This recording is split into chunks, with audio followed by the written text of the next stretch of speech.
Shri Ram Jai Ram Jai Jai Ram. Om Shri Ram Jai Ram Jai Jai Ram. Om Shri Ram Jai Ram Jai Jai Ram. Om Shri Ram Jai Ram Jai Jai Ram. Om Shri Ram Jai Ram Jai Jai Ram. Om Shri Ram Jai Ram Jai Jai Ram. Om Shri Ram Jai Ram Jai Jai Ram. உலகம் யாவையும் தாமுளவாக்கலும் நிலைபெறுத்தலும் நீக்கலும் நீங்களா அலகிலா விளையாட்டுடையான் அவர் தலைவர் அன்னவர்க்கே சரண் நாங்களே. அருமறை முதல்வனை ஆழிமாயனை கருமுகில் வண்ணனை கமலக் கண்ணனை திருமகள் தலைவனை தேவதேவனை இருபத முளரிகள் இறைஞ்சி எத்துவோம். பச்சை மாமலை போல் மேனி பவளவாய் கமலச் செங்கண் அச்சுதா அமரர் ஏரே ஆயர்தம் கொழுந்தே என்னும் இச்சுவை தவிர யான் போய் இந்திர லோகம் ஆளும் அச்சுவை பெறினும் வேண்டேன் அரங்கமானகருளானே. குலந்தரும் செல்வம் தந்திடும் அடியார் படுந்துயரம் ஆயின எல்லாம் நிலந்தரம் செய்யும் நீள் விசும் அருளும் அருளோடு பெருநிலம் அளிக்கும் மற்றும் தந்திடும் நலந்தரும் சொல்லை நான் கண்டுகொண்டேன் நாராயணா என்னும் நாமம். குருவனுடைய அருள்னால நமக்கு குருவை நெருங்கி போகக்கூடிய ஒரு சந்தர்ப்பம், கடவுளை நெருங்கக்கூடிய ஒரு சந்தர்ப்பம். ஸ்ரீமகா பாகவதத்துக்கு விளக்கம் சொல்வதுன்னு சொன்னால் பெரிய பெரிய மகா புருஷர்கள் தான் சொல்லுவாங்க, பெரிய அளவில் இருக்கிறவங்க தான் சொல்லுவாங்க.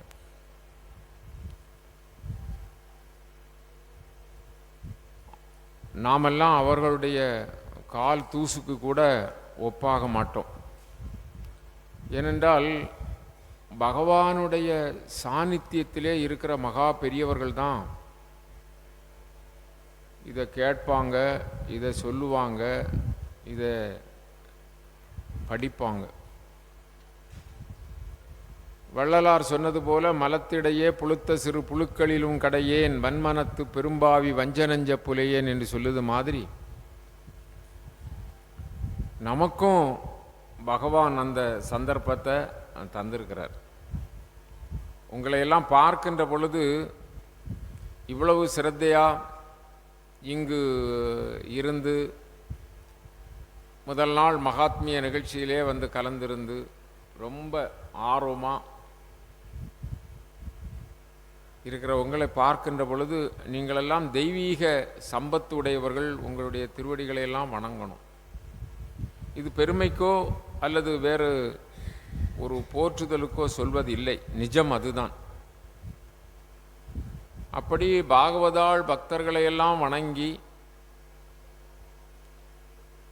இந்த பாகவதத்தை நமக்கு உலகுக்கு தந்த வியாச பகவானை வணங்கி வியாச பகவானுக்கு உந்துதலாக இருந்து இப்படி ஒரு மகா பெரிய பொக்கிஷத்தை உலகுக்கு தர வேண்டும் என்று தூண்டிய நாரத மகரிஷியை வணங்கி பிற்காலத்திலே சுகபிரம்மம், அந்த சுகபிரம்மம் வேதவியாசருடைய மைந்தர். அவர் பரீட்சித்துக்கு இந்த பாகவத புராணத்தை விளம்பினார். அவருடைய திருவடிகளை வணங்கி இது வெளிப்படுவதற்கு பரீட்சித் மகாராஜா ரொம்ப காரணமாக இருந்தார். அவரை வணங்கி இது மாதிரி அந்த நிகழ்ச்சியை கேட்டுக்கொண்டிருந்த சூதமா முனிவர், அவர் இதை முதலிலே சூத முனிவர் நைமிசாரண்யம் என்று சொல்லுகிற அந்த வனத்தில் ஆயிரக்கணக்கான ஞானிகள் அங்கு இருந்து தவ வேள்வி செய்கிறவர்கள்.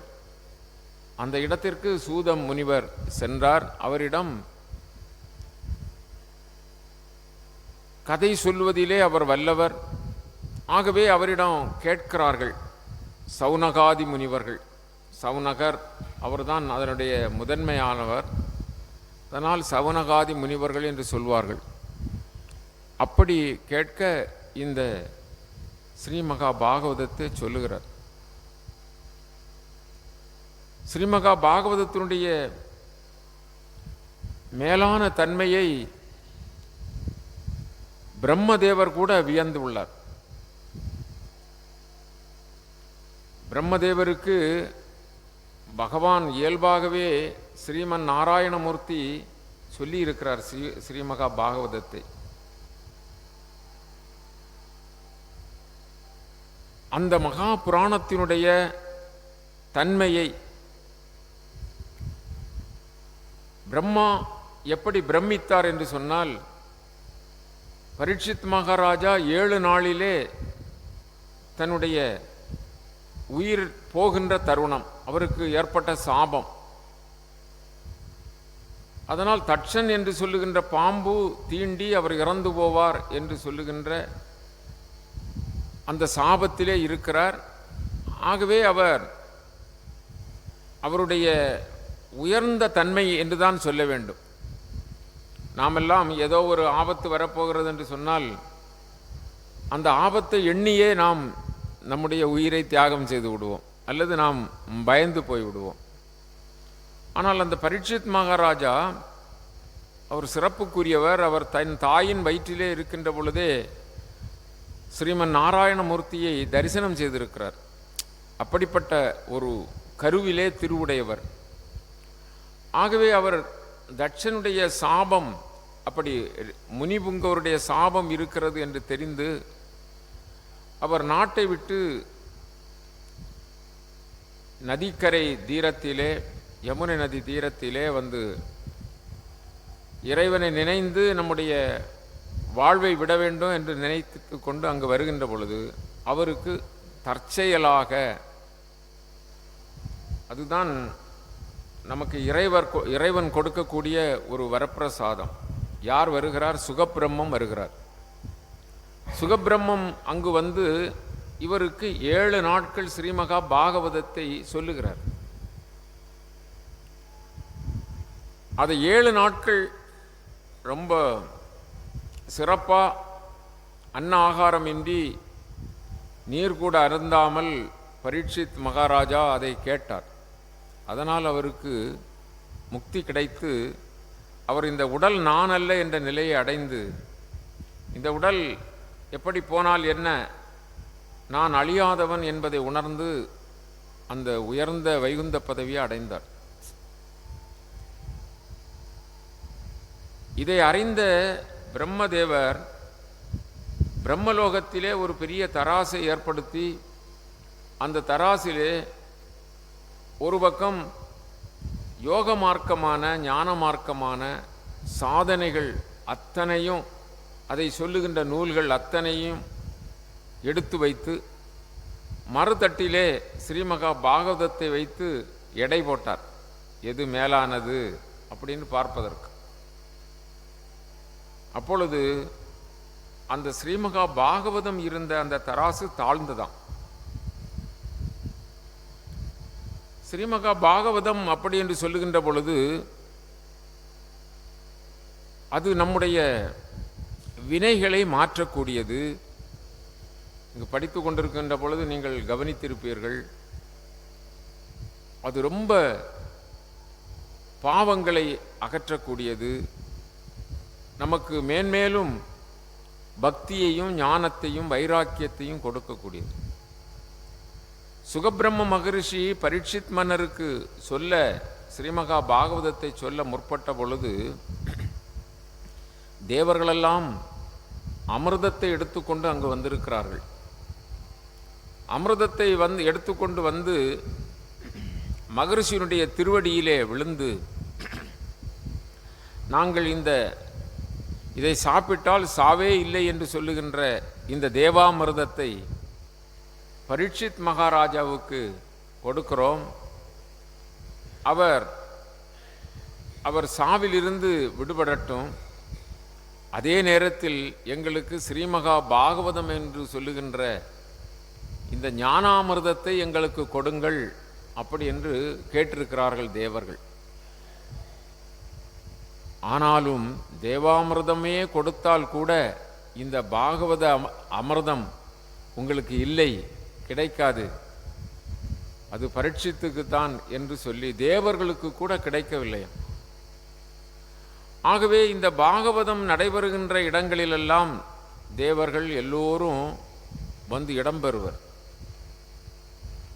அங்கு இருந்தவர்தான் சூத முனிவர். அந்த சூத முனிவர் கேட்டுக்கொண்டிருப்பதற்கு அவருக்கு அனுமதி கிடைத்தது. அவர் பின்னால் நைமிசாரண்யத்திலே சௌனகாதி முனிவர்களுக்கு இதை சொன்னார். இன்னும் பாகவத தர்மத்தை சொல்லுகின்ற பொழுது பல்வேறு விதமான தத்துவார்த்தங்களையும் சொல்லுகிறார். அதாவது பூலோகம் எல்லா சிறப்புகளும் உடையது என்று நாரத மகரிஷி இந்த பூலோகத்திற்கு வந்து இங்கு ஏராளமான சேத்திரங்கள் இருக்கின்றன, புண்ணிய தலங்கள் இருக்கின்றன, புனித இடங்கள் இருக்கின்றன, நல்ல மகான்கள் இருக்கிறார்கள். ஆகவே பூலோக சஞ்சாரம் செய்து அவற்றையெல்லாம் பார்த்துவிட்டு வருவோம் என்று இந்த பூலோகத்திற்கு வந்திருக்கிறார். அப்படி வந்த பொழுது இங்கு அவர் நினைத்ததற்கு மாறாக எல்லாம் நடந்திருக்கிறது. அவர் கங்கை, யமுனை, கோதாவரி, கிருஷ்ணா இப்படி எல்லா நதி தீர்த்தங்களிலும் நீராடி இருக்கிறார். அது மாதிரி பிரசித்தி பெற்ற நல்ல புனித தலங்கள் கங்கோத்திரி, யமுனோத்திரி இல்லையா, பிரயாக், அது மாதிரி பத்ரிநாத், கேதார்நாத், ரிஷிகேஷ் இப்படி சொல்லக்கூடிய எல்லா புனித தலங்களையும், பெரிய ஆலயங்கள், இது மாதிரி எல்லா இடங்களையும் தரிசனம் செய்திருக்கிறார். ஆனால் எல்லா இடங்களிலும் இந்த கலியுகம் ஆரம்பித்துவிட்ட காரணத்தினால் எதுவுமே சிறப்பாக இல்லை.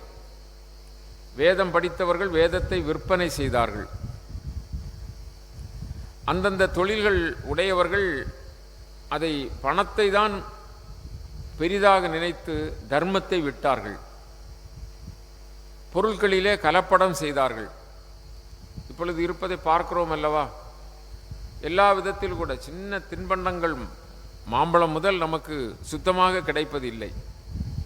அது மாதிரி கபடுகளும் அவகடங்களும் பொய்யும் சத்தியத்திற்கு மாறான எல்லா காரியங்களும் இந்த பூலோகத்திலே மலிந்திருந்தது. அதை ரொம்ப விளக்கமாக சொல்லுகிறார்கள். வியாபாரிகள் கலப்படம் செய்வார்கள், வாக்கில் நாணயம் இருக்காது, பொய் உரைப்பார்கள், சத்தியம் தவறி நடப்பார்கள், மது இது மாதிரி உள்ள தீய காரியங்களிலே ஈடுபடுவார்கள். இது மாதிரி அவருக்கு எல்லா இடங்களிலும் தென்பட்டது. ஆகவே அப்படி சுற்றி கொண்டு பிருந்தாவனம் வருகிறார். பிருந்தாவனம் கண்ணன் விளையாடிய இடம் இல்லையா? அப்படி கண்ணன் விளையாடிய அந்த பிருந்தாவன் அங்கு வந்தால் ஒரு பெண், அவள் யௌவனமாகத்தான் இருக்கிறாள். ஆனால் அவள் பக்கத்திலே 2 பேர்கள் வயோதிகத்தன்மையிலே படுத்திருக்கிறார்கள், மெலிந்திருக்கிறார்கள், அவர்களால் எழும்பக்கூட முடியவில்லை, பெருமூச்சு விட்டு கொண்டிருக்கிறார்கள். இந்த இளமங்கை அவர்களை கொஞ்சம் தடவி கொடுத்து எழுப்ப முயற்சிக்கிறாள். சுற்றிலும் பல பெண்கள் இருந்து இந்த பெண்ணை, அதாவது காற்று வீசி கவரி வீசி இவளுக்கு உபசரணை செய்து கொண்டிருக்கிறார்கள். நாரத மகரிஷி அந்த வழியாக போகிறார். அப்பொழுது அந்த பெண் கூவி அழைத்து, நாரத மகரிஷி அழைத்து, சுவாமி எனக்கு ஒரு உதவி செய்யுங்கள், நான் மிக நலிந்து என்னுடைய நிலையிலிருந்து நான் நிலை தவறி தாழ்வுற்று இருந்தேன். அம்மா, இவர்களெல்லாம் யார் என்று கேட்டார். இது என்னுடைய பிள்ளைகள். இவர்கள் இப்படி சாதாரணமாக பொதுவாக தாய் வயோதிகம் உடையவராயிருப்பார், பிள்ளைகள் இளம் வயதாக இருப்பார்கள். ஆனால் இங்கு இவர்கள் வயோதிகர்களாக இருக்கிறார்கள். நான் இந்த பிருந்தாவனத்திற்கு வந்த பிறகு இப்படி என்னுடைய யௌவன நிலையை அடைந்தேன். நானும் இது மாதிரி தான் மூப்படைந்திருந்தேன் என்று சொன்னார். என்னம்மா, உனக்கு என்ன கஷ்டம் அப்படி என்று சொன்னால், என்னுடைய பெயர் பக்தி. இவர்கள் இரண்டு பேர்களும் ஞானமும் வைராக்கியமும். இப்பொழுது இந்த பூலோகத்திலே பக்திக்கு முக்கியத்துவம் யாரும் கொடுப்பதில்லை. மாறாக பக்தியை எந்த விதத்திலே மோசடி செய்யலாம், எப்படி கபட நாடகம் ஆடலாம், எப்படி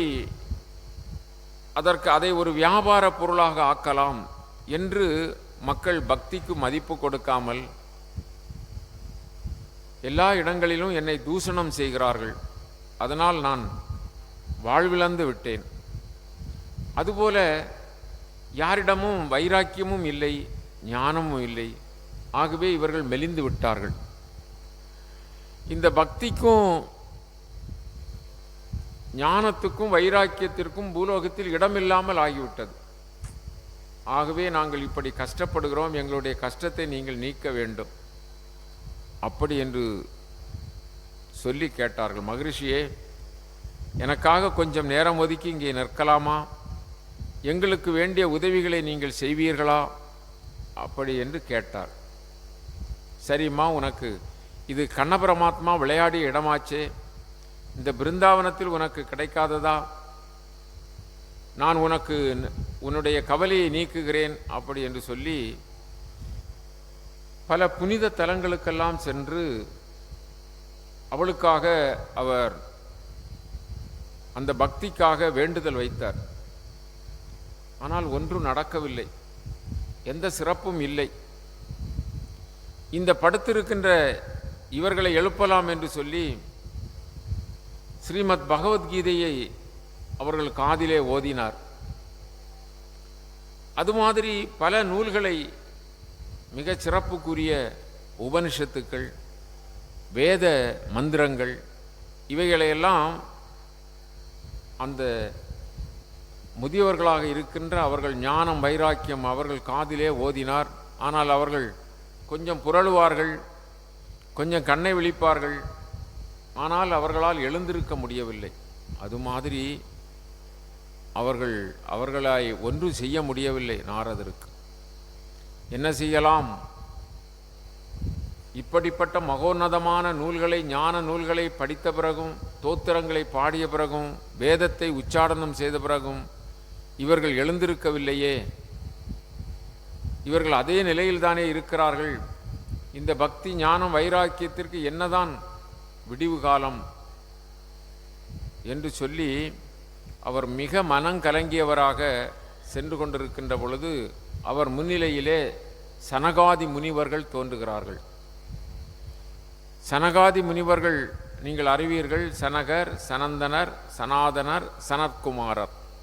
அவர்களெல்லாம் பிறவி ஞானிகள். அவர்களிடம் கேட்கின்ற பொழுது, நாரதரே, நீங்கள் எங்கே செல்லுகிறீர்கள்? இப்படி பக்தி ஞானம் வைராக்கியம் இல்லாமல் போய்விட்டது. அவர்கள் வயதாகியவர்கள் போல நலிந்து கஷ்டப்படுகிறார்கள். அதற்கு நான் வழி தேடி செல்லுகின்றேன் அப்படி என்று சொல்லுகின்ற பொழுது அந்த நால்வரும், அதில் ஜனகர் முதலான நால்வரும் சொல்லுகிறார்கள், இதற்காக நீங்கள் வேறு எங்கும் அலைய வேண்டாம். நீங்கள் செய்ய வேண்டியது ஸ்ரீமகா பாகவதம். அந்த பாகவதத்தை அவர்களுக்கு படியுங்கள். அப்படி நீங்கள் படித்தீர்கள் என்று சொன்னால் அவர்கள் மீண்டும் உற்சாகமடைந்து பழைய நிலையை அடைந்து விடுவார்கள் அப்படி என்று சொன்னார். அது எப்படி படிப்பது? எங்கு படிப்பது, இப்படியெல்லாம் கேட்கிறார். நாரதர் கேட்டபொழுது அவர்கள் சொல்லுகிறார்கள், அங்கே கங்கை நதி தீரத்திலே மிக சிறப்பான ஒரு வனம் இருக்கிறது. ஹரித்வார் பக்கம் அது ஆனந்த வனம் என்று சிறப்புடையது.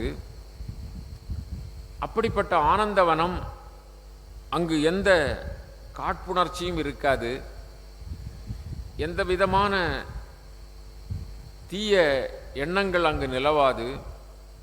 யானை சிங்கங்கள் கூட அவைகள் ஒருமித்து வாழும். பசுவும் புலியும் கூட அங்கு சேர்ந்து தண்ணீர் குடிக்கும். மரங்களெல்லாம் நல்ல மலர்களை கொடுக்கும். அருமையான சோலை நிறைந்தது அது ஆனந்தவனம். அந்த வனத்திலே சென்று நீங்கள் ஸ்ரீமகா பாகவதத்தை 7 நாட்கள் படித்து நீங்கள் சிறப்பு செய்தீர்கள் என்று சொன்னால், படித்தீர்கள் என்று சொன்னால், இவர்களுக்கு அந்த பக்தி ஞானம் வைராக்கியம் என்று சொல்லுகின்ற இவர்களுக்கு கதிமோட்சம் கிடைக்கும் அப்படி என்று சொன்னார்கள். உடனே அது மாதிரி நாரதர் அங்கு சப்தாகம் நடத்த துணிந்த பொழுது எல்லா தேவர்களும் அங்கு வந்து விட்டார்கள். கிருஷ்ண பரமாத்மா அங்கு வந்து விட்டார். பரம்பொருள் நாராயணனே அங்கு சாட்சாத் நிலையிலே ஜோதி பிரகாசத்தோடு வந்தார். பட்டு பீதாம்பரம் அணிந்து நல்ல அவருடைய சுருண்ட தலையிலே மயிர்பீலி சூடி நல்ல கிரீடம் தரித்து மணிமாலைகள் வனமாலைகள் அணிந்து அப்படியே கைகளில் கால்களில் வளைகள் அணிந்து நல்ல பட்டாடை கட்டி அப்படி ஜோதி சொரூபமாக ஞான பிளம்பாக அங்கு தோன்றினார். அவருடைய அழகுக்கு எல்லையே இல்லை. மற்றுமுள்ள ரிஷிகளெல்லாம் அங்கு வந்தார்கள். எல்லோரும் அங்கு சங்கமமானார்கள். அந்த இடத்திற்கு சொல்லவா வேண்டும், இந்த பக்தியும் ஞானமும் வைராக்கியம் ஆகிய இவர்களும் வந்து விட்டார்கள். பக்தி நீ எப்படி வந்தாய் அப்படின்னு கேட்டால், இது மாதிரி நிகழ்கின்ற இடம்தானே எனக்கு வாழ்வுக்குரிய இடம், இது மாதிரி பக்தாள்களுடைய உள்ளம்தானே பக்தியினுடைய இருப்பிடம்.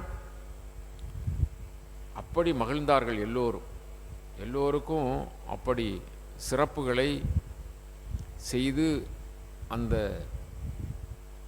மகா சப்தாகத்தை நாரத மகரிஷி நடத்தி இந்த பக்திக்கும் ஞானத்திற்கும் வைராக்கியத்திற்கும் ஒரு புத்துணர்ச்சி கொடுத்து சிறப்பித்தார்கள். ஆக என்ன தெரிகிறது என்று சொன்னால், ஸ்ரீமத் பாகவத மகாபுராணத்தை நாம் சிரத்தையோடு 7 நாட்கள் படித்தோம் என்று சொன்னால், சிரவணம் செய்தோம் என்றால், கேட்டோம் என்றால், நமக்கு நிச்சயமாக எல்லோரும் நாம் நம்முடைய வாழ்விலே ஒரு மறுமலர்ச்சி அடைவதை எல்லோரும், ஒருவர்தான் என்றல்ல, எல்லோரும் நாம் உணர முடியும். நம்முடைய வாழ்க்கையிலே அனுபவத்திற்கு வரும். நம்முடைய வாழ்க்கையில் இருக்கின்ற சிக்கல்கள், கஷ்டங்கள், வேதனைகள், துயரங்கள், நம்முடைய உடலிலே இருக்கின்ற தொந்தரவுகள், நம்முடைய குடும்பத்தை சார்ந்த சுமைகள், இவையெல்லாம் நிச்சயமாக மாறிப்போகும். ஸ்ரீமத் பாகவத மகாபுராணத்தை கேட்காதவர்கள் அவர்கள் ஒரு மிக தாழ்ந்த நிலையில் இருப்பவர்கள். இதை ஒரு நாள் ஒரு ஸ்லோகம் கூட படிக்காதவர்கள் அவர்கள் தாழ்ந்த நிலையில் இருக்கிறார்கள். ஸ்ரீமத் பாகவத மகாபுராணத்தை ஒரு அத்தியாயமோ ஒரு வசனம் ஸ்லோகமோ அதில் கால் பகுதியோ படித்தாலே, தினமும் அதை உச்சாடனம் செய்தாலே நமக்கு எல்லா நிலமும் கிடைக்கும். கிரேதாயுகம், திரேதாயுகம், துவாபர யுகம். துவாபர யுகத்தில்தான் கண்ணனுடைய அவதாரம். கண்ண பரமாத்மா 120 ஆண்டுகள் இந்த பூமியிலே பரிபாலனம் செய்தார். 120 ஆண்டுகள் யாதவ குலத்திலே பிறந்து அவர் மாபாரத போர் நிகழ்த்தி இல்லையா, கௌரவர்களுக்கும் பாண்டவர்களுக்கும் ஏற்பட்ட அந்த பெரும் போர், அதில் தர்மத்தின் பக்கம் நின்று தர்மத்தை நிலைநிறுத்தி அப்படியெல்லாம் வாழ்ந்து காட்டினார். பாண்டவர்கள் கௌரவர்கள் என்று சொன்னால் தர்மம் அதர்மம். அவர் கீதையிலே பகவான் சொல்லியிருக்கிறார் அல்லவா, எப்பொழுதெல்லாம் தர்மம் அழிந்து அதர்மம் தலை தூக்குகிறதோ அப்பொழுதெல்லாம் யுகந்தோறும் யுகந்தோறும் என்னையே நான் என்ன செய்கிறேன், படைத்துக் கொள்ளுகிறேன். அவரை படைத்துக் கொள்வார், அப்படி சொல்லியிருக்கு. அது மாதிரி துவாபர யுகத்திலே பகவான் தோன்றி 120 ஆண்டுகள் ராஜ்ய பரிபாலனமெல்லாம் செய்து தர்மத்தை நிலைநாட்ட வாழ்ந்து துஷ்ட நிக்கிரக பரிபாலனம் செய்து துஷ்டர்களை அழித்து நல்லோர்களுக்கு வாழ்வு கொடுத்து இருந்த பகவான் தன்னுடைய இந்த உடலை, மனித சட்டையை விட்டுவிட்டு அவர் வைகுந்தம் ஏக முற்பட்டார். அப்பொழுது அவருக்கு ரொம்ப உறுதுணையாக அவரோடு இருந்தவர், கண்ணன் வேறு அவர் வேறு என்று சொல்ல முடியாத அளவிலே 2 பேரும் ஒன்று போல் இருப்பார்களாம். அது மாதிரி கண்ணனை மாதிரியே இருப்பார். அந்த உத்தவர் பிரியா நண்பர், எப்பொழுதும் கண்ணனை உள்ளத்திலே தாங்கி இருப்பவர் உத்தவர்.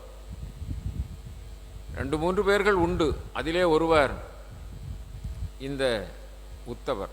அக்ரூவர் என்று ஒருவர் உண்டு, மைத்ரேயர் என்று ஒருவர் உண்டு.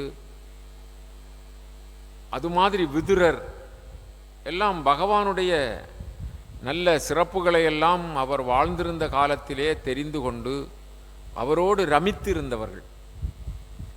அதில் உத்தவர் சிறந்த கிருஷ்ண பக்தர், கிருஷ்ணனோடு வாழ்ந்தவர். இப்படி கண்ண பரமாத்மா இந்த பூவுலகத்தை விட்டு அவர் வைகுந்தம் ஏகுகிறார் அப்படி என்பதை அறிந்து அவரே சொன்னார், நான் போகின்றேன், உங்களுக்கு வேண்டியது என்ன என்று கேட்டுக்கொண்டார் அல்லவா எல்லோரிடமும். குந்தியிடம் கூட கேட்டார், குந்தி தேவியிடம். அது மாதிரி உத்தவரிடம் விடைபெறுகின்ற பொழுது உத்தவர் சொன்னார், பகவானே, கண்ணா, முகுந்தா, வைகுந்தா, ஷியாமள ரூபா, அப்பா, நீ தோழனுக்கு தோழனாகவும் உறவுக்கு உறவாகவும் எங்களோடு ஓடி ஆடி விளையாடி தோளோடு தோள் கைகோர்த்து பிரியாமல் வாழ்ந்தாய். இப்பொழுது எங்களை விட்டுவிட்டு நீர் வைகுந்தம் போகின்றேன் என்று சொல்லி போனால், உம்மோடு இருக்கின்ற பொழுது நாங்களெல்லாம் பெரியவர்கள், ஹீரோ. வித் காட் நம்மெல்லாம் யாரு? ஹீரோ. வித்தவுட் காட் ஆங்கிலத்தில் என்ன? ஜீரோ, பூஜ்யம். கடவுளோடு இருக்கின்ற பொழுது நாமெல்லாம் பெரிய கதாநாயகர்கள், கடவுள் இல்லாத பொழுது நாமெல்லாம் ஒரு பூஜ்யம் இல்லையா? ஆகவேதான் கடவுளோடு இருக்க வேண்டும், கடவுளோடு இருக்க வேண்டும், கடவுளோடு இருக்க வேண்டும். கடவுளோடு இருக்கிற நேரம்தான் நமக்கான நேரம். சாதாரணமாக சொல்லுவார்கள் எல்லாம், ஒரு வயோதிகர் 70 வயது நிரம்பியவர், அவரிடம் சென்று ஒருவர் கேட்டாராம், ஐயா உங்களுக்கு என்ன வயது என்று சொல்லி. அவர் எனக்கு 3 வயதாகிறது என்று சொன்னாராம். 70 வயது உடையவர் கேட்கின்ற பொழுது 3 வயது. ஐயா, உங்களை பார்த்தால் தலைமுடியெல்லாம் நரைத்து போய்விட்டது, உடம்பிலே திரை ஏற்பட்டு விட்டது, உங்களுடைய கன்னம் குழி விழுந்து விட்டது, நீங்கள் இப்படி 3 வயது என்று சொல்லுகிறீர்களே, என்ன தாட்பரியம் என்று கேட்டாராம்.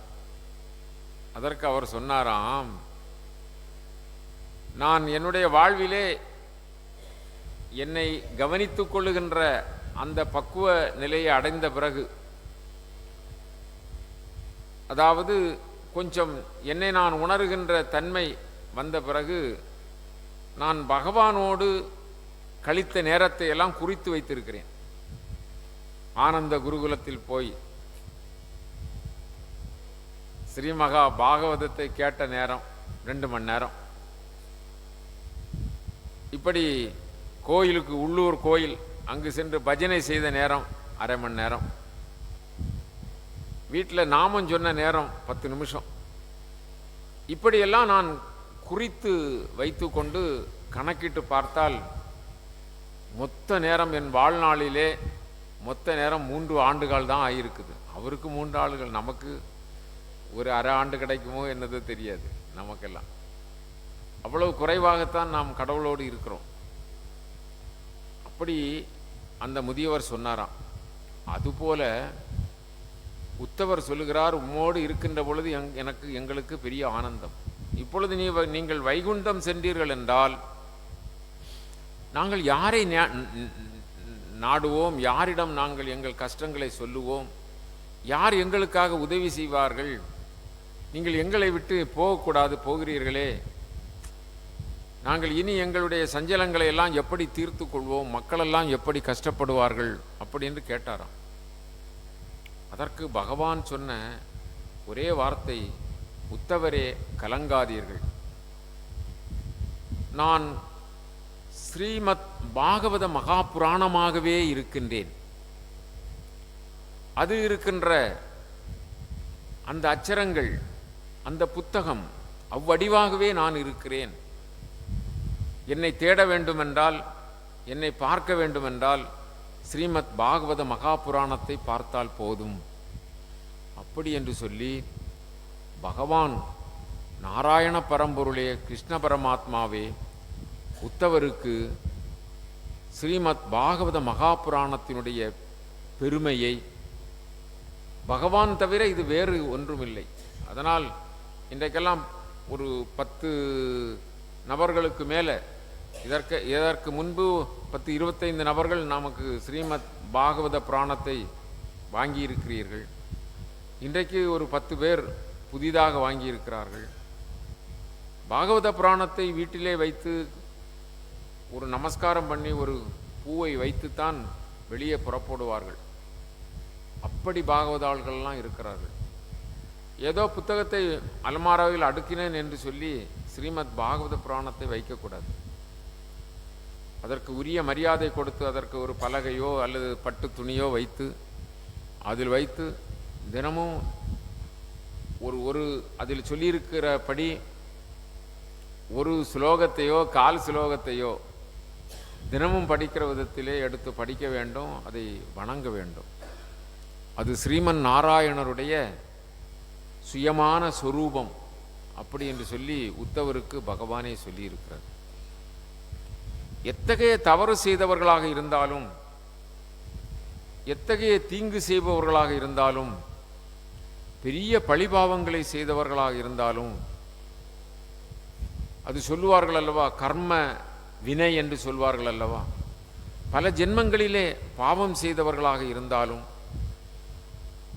பெரும் பாவங்களுக்கு சொந்தக்காரர்கள், பாவத்தை மூட்டையாக சஞ்சிதமாக வைத்திருப்பவர்கள், இப்படி கொடிய நரகத்திலே போகக்கூடிய வினைகளை செய்த, பஞ்சமா பாதகங்களை செய்த அவர்கள் கூட மகா பாகவதத்தை கேட்பார்கள் என்று சொன்னால் அவர்களுடைய வினைகளெல்லாம் அழிந்து போகும். அவர்களுடைய கர்ம வினைகளெல்லாம் மாறிப்போகும். அதற்கு ஸ்ரீமத் பாகவத மகாபுராணத்திலே ஒரு கதையை சொல்லுகிறார். அதாவது ஒரு அந்தணர் குடும்பத்திலே பிறந்த ஆத்மதேவர் என்று சொல்லுகின்ற சிறப்புக்குரிய அந்தணர் அவர் வேதங்களை எல்லாம் படித்தவர், நல்ல நெறிப்படி வாழ்பவர்.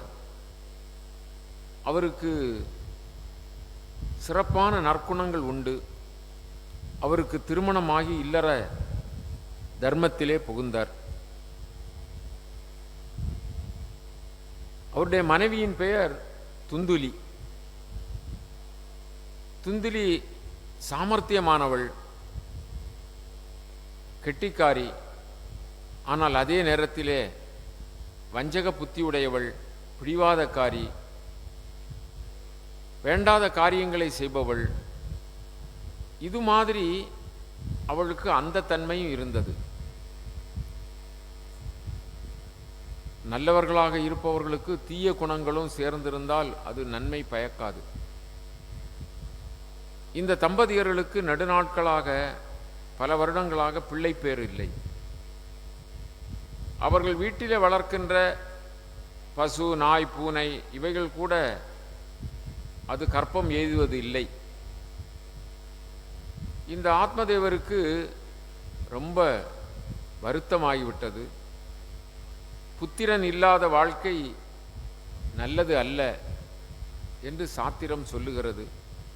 புத்திரன் அப்படி என்று சொன்னாலே புத் என்ற நரகத்தில் விழாது தடுப்பவன் என்று பெயராம். புத்திரன் இல்லை என்றால் புத் என்ற நரகத்திற்கு போக வேண்டுமா? புத்திரன் என்று சொன்னால் புத் என்ற நரகத்திற்கு போகாமல் தடுப்பவன். இன்றைய காலகட்டத்தில் புத்திரர்கள் இல்லாமல் இருந்தால் மிக சிறப்பு போல தெரியும். ஏனென்றால் புத்திரர்களால் தான் பெருவாரியான துன்பமும் துயரமும் இல்லையா? இந்த ஆத்மதேவருக்கு தனக்கு பிள்ளை வேண்டும் என்று ரொம்ப விருப்பம். பிள்ளைகள், பேரப்பிள்ளைகள் இப்படியெல்லாம் வேண்டும் என்று சொல்லி. ஆனால் விதிவசத்தால் அவருக்கு பிள்ளை பேர் இல்லை. பல வருடங்களுக்கு பிறகு ஒரு நாள் அவர் மிக வெறுப்புற்ற நிலையிலே கானகத்திற்கு சென்றார். பலகாதம் நடந்து சென்றார். தண்ணீர் தாகம் அதிகமானது. அங்கு ஒரு பொய்கையிலே நீர் அருந்தி சற்று ஓய்வெடுத்தார். அந்த தருணத்தில் அங்கு ஒரு முனிவர் வந்தார். இவர் மிக வருந்தி அவருடைய திருவடிகளிலே விழுந்து வணங்கி, என்னப்பா உனக்கு கஷ்டம், ஏன் இங்கு வந்திருக்கிறாய் என்று கேட்டபொழுது, எனக்கு பிள்ளை பேர் இல்லை, பிள்ளை இல்லாத வாழ்வு ஒரு வாழ்வு அல்ல, ஆகவே எனக்கு நீங்கள் அருள் புரிய வேண்டும் அப்படி என்று ரொம்ப மன்றாடி கேட்டார். அந்த முனிவர் சொன்னார், அப்பா பிள்ளை பேரு இல்லை என்று நீ வருந்தாதே. பிள்ளையை பெற்றவர்கள் பிள்ளையினாலே ஏராளம் கஷ்டப்படுகிறார்கள். அது மாதிரி தொந்தரவு இருக்கிறது பிள்ளையை பெற்றவர்களுக்கு. ஆகவே பிள்ளை இல்லாததை ஒரு குறையாக நினைக்காதே என்று ஒரு சில வரலாறுகளை சொல்லி, இன்ன அரசன் இப்படி கஷ்டப்பட்டான், இன்ன குடும்பம் இப்படி கஷ்டப்பட்டது, அவர்கள் தந்தையை ஓட ஓட விரட்டினார்கள், வெட்டி கொன்ற புத்திரர்களும் நிறைய இருக்கிறார்கள், தந்தையையே கொண்டவர்கள் தினமும் பத்திரிகையில் வருகிறது, நிலத்தை எழுதி தராததனால் கொன்றான், அப்படியெல்லாம் வருகிறது. அது மாதிரி உனக்கு பிள்ளை பேர் இல்லாவிட்டால் நல்லதுதான் என்று சொன்னார். ஆனால் இந்த ஆத்மதேவர் அதை கேட்கவில்லை. இவருக்கு இல்லை இல்லை, நான் மனைவி மக்களோடு வாழ்ந்து பிள்ளை பெண்டுகளோடு பேரப்பிள்ளைகளோடு அப்படி இருக்க வேண்டும், அதுதான் சிறப்புக்குரிய வாழ்க்கை, நீங்கள் எனக்கு. உடனே இவருடைய ஆர்வத்தை கண்டு அவர் ஞான திருஷ்டியினால் பார்த்து சொல்வார், அப்பா உனக்கு இந்த பிறவியில் பிள்ளை பேர் கிடையாது, அது மட்டுமல்ல 7 ஜென்மம் ஆனாலும் உனக்கு 7 ஜென்மத்துக்கு பிள்ளை பேர் இல்லை, அதற்கு அப்பால் தான் பார்க்க வேண்டும் என்றார். இவர் உடனே மிக வருத்தமுற்று, எப்படியாவது எனக்கு பிள்ளை பேருக்கு அனுக்கிரகம் கொடுங்கள் என்று வேண்டிக் கொண்டார். இவருடைய வேண்டுதலை ஏற்று அந்த முனிவர் ஒரு மாங்கனியை கொடுத்தார். இதை உன்னுடைய மனைவியிடம் கொடு, விதிவசம் எப்படி இருக்கிறது என்று உனக்கு சொன்னால் புரியவில்லை, உன் மனைவியிடம் இந்த பழத்தை கொடு, உனக்கு பிள்ளை பேரு வாய்க்கும் என்று சொல்லிவிட்டார். இவர் அதை கொண்டு வந்து மனைவியிடம் கொடுத்தார். மனைவி துந்துலி, அவளுக்குடைய இயற்கை குணம் உங்களுக்கு சொல்லியிருக்கிறோம் அல்லவா? அதுபோல் அவள் பிள்ளைப்பேர் என்று சொன்னால் பெரிய கஷ்டங்கள், உடல் நலிவுறும், இப்படியெல்லாம் வருந்தி தன்னுடைய தங்கையிடம் இந்த விவரத்தை சொன்னாள். 2 பேருமாக திட்டமிட்டு அந்த மாங்கனியை பசுவுக்கு கொடுத்து விடுவோம். நான் கர்ப்பவதியாக இருக்கிறேன், எனக்கு பிறக்கின்ற பிள்ளையே உனக்கு பிறந்ததாக சொல்லி ஊரை ஏமாற்றி விடலாம், உன் கணவரையும் ஏமாற்றி விடலாம். அதன் பிறகு எனக்கு பிறந்த குழந்தை உன்னிடம் தந்தாகிவிட்டதென்றால் பால் கொடுப்பதற்கு நானே வந்து விடுகிறேன் என்று சொல்லி அப்படியாக செய்து விட்டார்கள். ஆத்மதேவரிடம் குழந்தை பிறந்து விட்டது என்று சொன்னார்கள். சில மாதங்கள் கழித்தவுடனே அவரும் அப்படி வெளியூரெல்லாம் போய் வருவார், தீர்த்த யாத்திரையெல்லாம் போய் வருவார். அவருக்கு நம்பிக்கை வந்து விட்டது. அந்த பாலகனுக்கு துந்துகாரி என்று பெயரிட்டார்கள். இவன் மிக கொடுமைக்காரனாக இருந்தான். அதாவது தீய காரியங்களை செய்வதில் அவன் சிறு வயதிலிருந்தே வல்லவனாக இருந்தான். பிறருக்கு துன்பம் கொடுப்பது, பிறரை ஏமாற்றுவது, பிறர் கஷ்டப்படுவதை பார்த்து மகிழ்ச்சி அடைவது, இது மாதிரி பல தீய காரியங்களை செய்தான். பசுவிற்கு இந்த மாம்பழத்தை கொடுத்தார்கள் அல்லவா? பசுவும் 3 மாதம் கழித்து பிரசவித்தது. ஒரு அருமையான ஆன்மா பையனை, மகவை பெற்றெடுத்தது. பசுவினுடைய காது போல அவனுக்கும் காது இருந்தது. அதனால் அவனுக்கு கோகர்ணன் என்று பெயர் விட்டார்கள். கோ என்றால் பசு, கர்ணன் என்றால் காது. பசுவின் காது போல இருந்ததனால் கோகர்ணன் என்று பெயர். அவன் சிறந்த ஞானி கொடுத்த மாம்பழம் அல்லவா? சிறந்த அறிவாளியாக இருந்தான், நன்றாக படித்தான், வேதங்களை எல்லாம் உணர்ந்தான். அவன் அப்படியே இந்த உலக வாழ்க்கை என்ன என்பதை புரிந்து கொண்டான். எனவே அவன் தனியாக தீர்த்த யாத்திரை சென்று விட்டான். இந்த துந்துகாரி என்று சொல்பவன் கெட்டவனாக இருக்கின்ற காரணத்தினால் குல சொத்துக்களை எல்லாம் அழித்தான், தாய் தந்தையர்களை அடித்தான், எல்லோருக்கும் தொந்தரவு கொடுத்தான், வீட்டில் இருக்கிற பொருள்களை எல்லாம் விற்றான், சொத்துக்களை விற்றான். எல்லாம் இல்லாத பொழுது இந்த வீட்டு பொருள்களை, பண்டபாத்திரங்களையே விற்றான். அது மாதிரி தீய தொடர்பு வந்தது. தீய மகளிரோடு அவனுக்கு தொடர்பு வந்தது. அதனால் ஏராளமான பெண்களை வைத்து கொண்டான். அவர்களுடைய ஆசைக்கு இணங்கி பொருள் கொடுக்க இயலாத நேரத்திலே அவனை களவு செய்ய வைத்தார்கள். அவன் பல இடங்களுக்கு சென்று களவு செய்து ஏராளமான பொன்னும் பொருளும் கொண்டு கொடுத்தான். இனி அரசனால் தண்டிக்கப்பட்டு விடுவோம், இவன் ஒரு நாள் மாட்டிக்கொள்வான் என்று சொல்லி அவர்களே இவனை கையையும் காலையும் கெட்டி இரவோடு இரவாக தீயை அவன் முகத்திலே போட்டு அப்படியே கொன்று விட்டார்கள், எரித்து கொன்று விட்டார்கள். இந்த துந்துகாரி துர்மரணம் அடைந்தான். அவர்கள் இவன் பணத்தை புதைத்து விட்டு அவர்கள் பல இடங்களுக்கு போய்விட்டார்கள், பொருள்களை எல்லாம் எடுத்துவிட்டு. இவன் துர்மரணம் அடைந்ததனால் அவன் பேயாக ஆவி உடலிலே திரிந்தான். அவனுக்கு எங்கும் புகலிடம் இல்லை. அவன் செய்த பாவங்களை நினைத்து நினைத்து பார்த்தான், வேறு வழி இல்லை. இந்த துந்துகாரி இறந்து விட்டான் என்பதை யாத்திரை சென்ற அந்த கோகர்ணன் அறிந்து அவர் கயா, புத்தகயா இது மாதிரி சேத்திரங்களிலெல்லாம் தர்ப்பணம் செய்தார். இந்த பிந்துகாரியினுடைய அந்த ஆத்மா சாந்தி அடையட்டும் என்று சொல்லி தர்ப்பணங்கள் செய்தார். ஒரு நாள் அவர் தன்னுடைய ஊருக்கு வந்தார். ரொம்ப வருடங்கள் கழித்து தன்னுடைய குடும்ப வீட்டிலே திண்ணையிலே படுக்கலாம் இன்று இரவு என்று சொல்லி ஒருவருக்கும் தெரியாமல் அங்கு வந்து படுத்திருந்தார். அப்பொழுது இந்த துந்துகாரி ரொம்ப அவன் பேயாக இருப்பதனால் பல ரூபங்களை எடுத்து அவர் முன்னிலையில் தோன்றினான். நாயாக, ஆடாக, பெரிய பூதம் போன்று, பெரிய கரிய உருவம், இது மாதிரி எல்லாம் எடுத்து வந்தான். கோகர்ணன் பார்த்தார், இது யாரு, ஏதோ தூக்கிட்டு கொண்ட ஏதோ ஒரு ஆவி போலும் என்று சொல்லி பயப்படாமல் நீ யார் என்று சொன்ன உடனே அந்த துந்துகாரிக்கு பேச வாய் வரவில்லை. அதுக்கு ஒன்றும் சொல்லவில்லை, தேம்பி தேம்பி நிற்கிறது. இந்த கோகர்ணன் புரிந்து கொண்டார். கையிலே தீர்த்தத்தை எடுத்து அதன் மீது தெளித்தவுடனே அது வாய் திறந்து அழுது கொண்டு பேசுகிறது. நான் உன்னுடைய தம்பி துந்துகாரி, நான் இப்படி என்னை கொன்று விட்டார்கள், நான் பல கொடும் பாதகங்களை செய்துவிட்டேன். இப்பொழுது எனக்கு ஒரு துளி நீர் கூட கிடைக்கவில்லை. நான் ஆவியாக அங்குமெங்குமாக பரிதவித்து கொண்டு இருக்கிறேன். எனக்கு நீ உதவி செய்ய வேண்டும் என்று கேட்டது. உடனே இந்த கோகர்ணன், உனக்காக நான் கயா முதலிய அந்த புனித தலங்களிலெல்லாம் பிண்டம் கொடுத்து அது மாதிரி தர்ப்பணம் செய்தேனே, உனக்கு விமோசனம் கிடைக்கவில்லையா? இல்லை இல்லை, எத்தனை பாவம் செய்திருக்கிறேன், அத்தனையும் இப்படி தர்ப்பணம் செய்தால் முடிந்து போகுமா? அவ்வளவு பெரிய கேடு செய்திருக்கிறேனே, என்னை காப்பாற்று காப்பாற்றுன்னு சொன்னது. இந்த கோகர்ணனுக்கு வேறு வழி இல்லை. அப்பா, அங்கெல்லாம் முடியாதது நான் என்ன செய்ய முடியும் என்று சொன்னார்.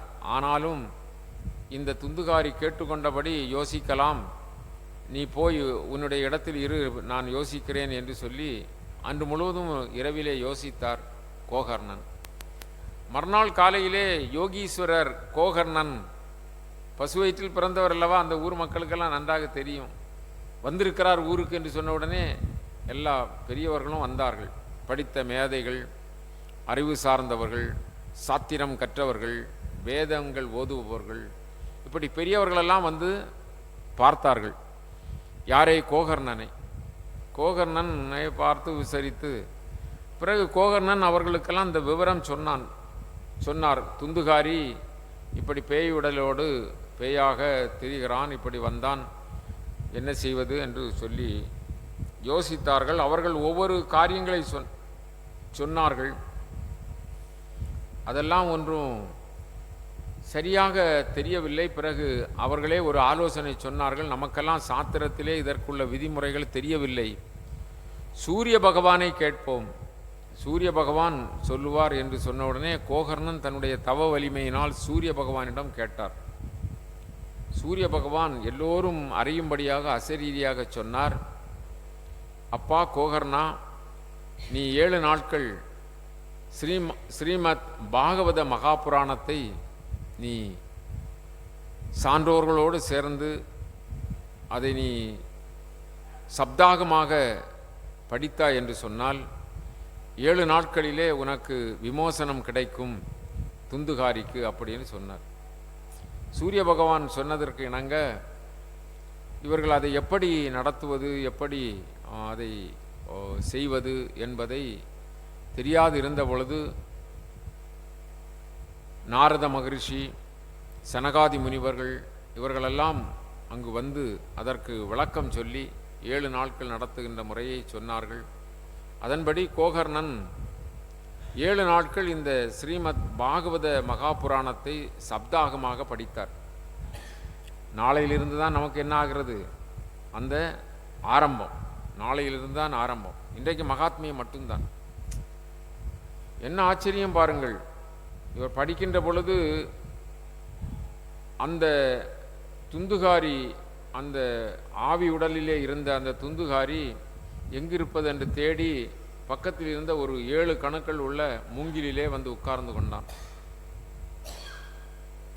ஒவ்வொரு நாளும் இந்த வாசிப்பு முடிந்து, பாராயணம் முடிந்து அது பூர்ணமாகின்ற பொழுது அந்த மூங்கிலில் ஒரு கணு வெடித்து விடுமாம். இப்படி 2ஆம் நாள், 3ஆம் நாள், 4ஆம் நாள் அந்த மூங்கில் உள்ள ஒவ்வொரு கணுவும் படார் அப்படி என்று வெடிக்குது. 7ஆவது நாள் கணுவினுடைய 7 அந்த கணுக்களும் ஒடிந்தது. நிறைவு நேரத்திலே வைகுந்தத்திலிருந்து விமானம் வந்தது.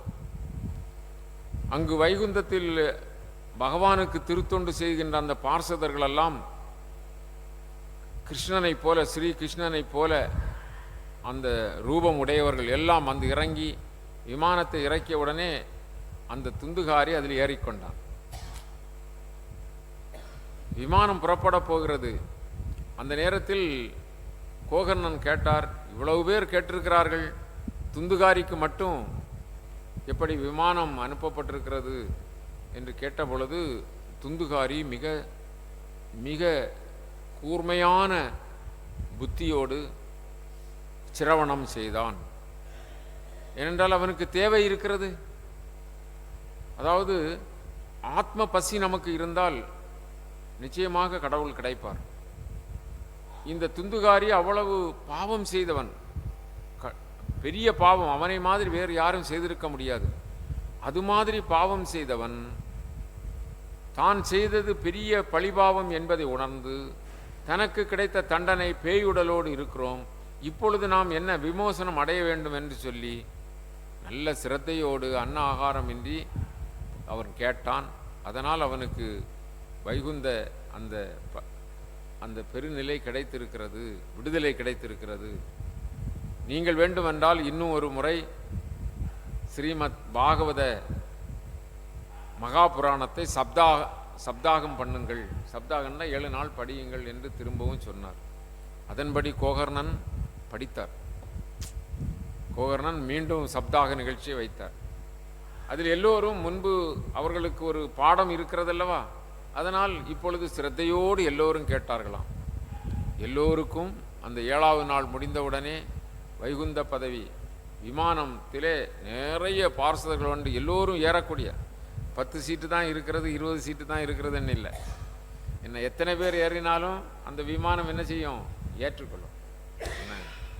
அது மாதிரி எல்லோரும் ஏறினார்களாம். இப்பொழுது படித்தீர்கள், அங்கிருக்கின்ற சுற்று வட்டாரத்தில் இருக்கின்ற சாதாரண உயிரினங்கள் எல்லாம் விடுதலை பெற்று மோட்சம் அடைந்ததாம்.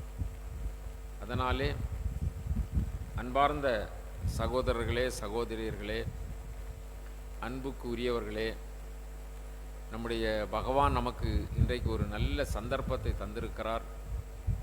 குருநாதரை நீங்களெல்லாம் தொழுது தொழுது தொழுது அழுது அழுது வேண்டி வேண்டி அவருடைய திருநாமத்தை இரவும் பகலும் ஜெபித்து ஜெபித்து செய்த புண்ணியத்தினால் இந்த வாய்ப்பு நமக்கு கிடைத்திருக்கிறது. இந்த வாய்ப்பை நல்ல வண்ணம் பயன்படுத்தி எல்லோரும் மனதிலே ஏதாவது குற்றங்குறைகள் இருந்தால் கூட, கஷ்ட நஷ்டங்கள் இருந்தால் கூட, நாமெல்லாம் அதில் மிதந்து வருகிற சருகை போல எல்லா துயரங்களையும் துக்கங்களையும் கோபதாபங்களையும் எல்லா விதமான ஒரு நம்மில் இருக்கின்ற எந்த அழுக்கும் நமக்கு மிகாமல் அவற்றையெல்லாம் தள்ளிவிட்டு அவற்றையிலிருந்தெல்லாம் தூய்மை பெற்று ஒரே கவனத்தோடு ஏகாக்கிர சிந்தனையோடு பகவானுடைய திவ்ய கல்யாண குணங்களை, சரிதங்களை, பகவானுடைய லீலைகளை சொல்லுகின்ற இந்த ஸ்ரீமத் பாகவத மகாபுராணத்திலே முழுமையாக நாம் ஈடுபட வேண்டும். சின்ன சின்ன சலனங்கள் இருந்தால் கூட தூசை தட்டி விடுவது போல இதெல்லாம் இருக்கும். நாமெல்லாம் சகோதரர்கள், சகோதரிகள், நாமெல்லாம் ஒரு தாய் பிள்ளைகள், வசுதேவ குடும்பம். அதனால் எந்த ஏற்றத்தாழ்வு இருந்தாலும் அதை மனதில் நினைக்காமலும் அது கணப்பொழுதிலே மறந்து எல்லோரும் சுபிட்சம் அடைய வேண்டும். எல்லோரும் இன்புற்று இருப்பதுவே அல்லாமல் வேறொன்றும் அறியேன் பராபரமே. குருநாதர் நம்மை சமமாக வைத்திருக்கிறார். குருநாதருடைய அருள் பொங்கி ததும்பி பூரணமாக ஆனந்த குருகுலத்திலே என்றென்றும் பெருக்கெடுத்து கொண்டிருக்கிறது. இது நிதர்சனமான உண்மை. ஆகவே நமக்கு எல்லோருக்கும் எல்லா வாய்ப்பும், எல்லா சந்தர்ப்பங்களும், எல்லா திரவியங்களும், செல்வங்களும், மங்களங்களும் எல்லாம் கிடைக்கும். சந்தேகம் கிடையாது. அவருடைய திருவடிகளை பற்றி பிடித்து கொண்டால் போதும். இதுவே ஒரு சான்று, அதற்கு இதுவே ஒரு சாட்சி. நமக்கு எல்லோருக்கும் இப்படி ஒரு சந்தர்ப்பம், இப்படி அரங்கம் நிறைய ரொம்ப சௌரியமாக உட்கார்ந்து நமக்கு கேட்பதற்கும் சொல்வதற்கும் படிப்பதற்கும் ஸ்ரீமத் பாகவத மகாபுராணத்தை நாம் தொடுவதற்கும் நமக்கு ஒரு வாய்ப்பு கிடைத்திருக்கிறதல்லவா. ஆகவே இதை நன்றாக பயன்படுத்தி எல்லோரும் இன்புற்றிருப்போம். குருநாதருடைய பேரருளை நாம் பெறுவோம்.